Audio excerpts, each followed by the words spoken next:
You're on The Bert Show. This makes so much sense. Time to get buzzed on the hot goss from Hollywood with Abby. It's The Bert Show's Entertainment Buzz. There's some Saturday Night Live hosts that just hit different than others. There's some people that come on, do the bare minimum, and get a couple laughs out of people.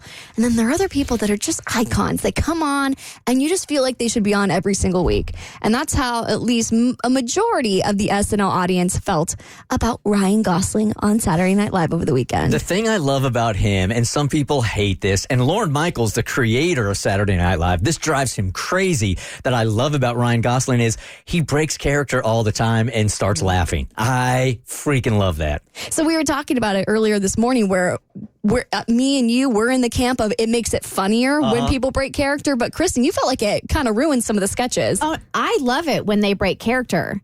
Just not every single sketch. Because then it's not funny. It's not special anymore. Like when you break character, it's such, I think, a unique moment. But if you're doing it every single sketch, then it loses its luster. It's only funny when you can tell they're trying really hard not to laugh. I do feel like they've gotten a little bit more relaxed to where they're more comfortable breaking character, which I'm fine with. It doesn't kill the sketch for me, but to me, what makes that moment funny is seeing them staring at the cue card and they just have that look in their eyes that says, don't break character, don't break character, don't break character. Or trying to hide their face. Yes. Right. And they didn't do a good job of trying to not break character, but all of the sketches were really, really funny. And Ryan Gosling actually had a really great monologue with Emily Blunt, who was in Oppenheimer. And of course, he was in Barbie. So they sung a little bit about Barbenheimer and the whole summer of these two blockbusters. And they're in a new movie together. And they did it to the tune of Taylor Swift's All Too Well. Father was the atom bomb and a bottle of Jack.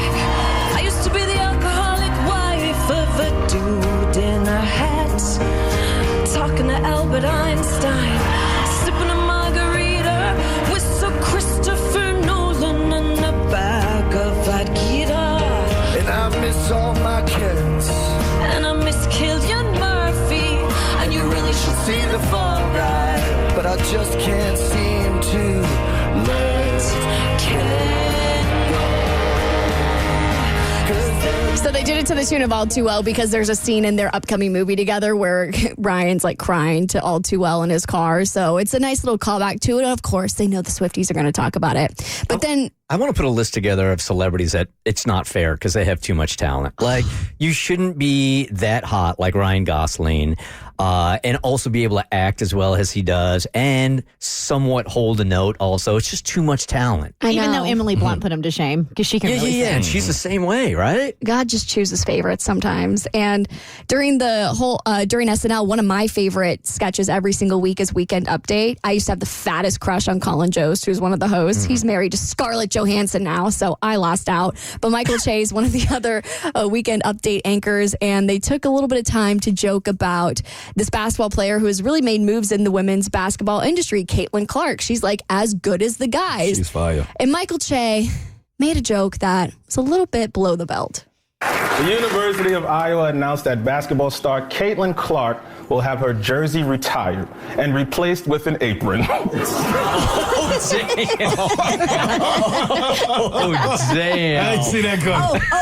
Oh, wait. It gets better. So then Caitlin Clark comes out because, of course, she's not just going to take this joke. She decided to show up Michael Che and double down on that joke. Since you're such a big fan, I brought you a souvenir. It's an apron signed by me.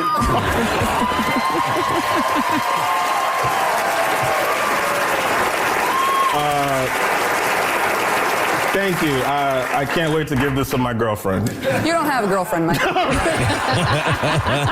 So she definitely had to show him up just a little bit. So that was actually my favorite bit from SNL this past weekend. And so, I don't watch it the night of. I catch all the clips on social media the next day. So I'm scrolling and I see that and I watch, and she, quote unquote, wrote jokes for Michael that he had to say. And it was really well done. And so I go in the comments. People are mad.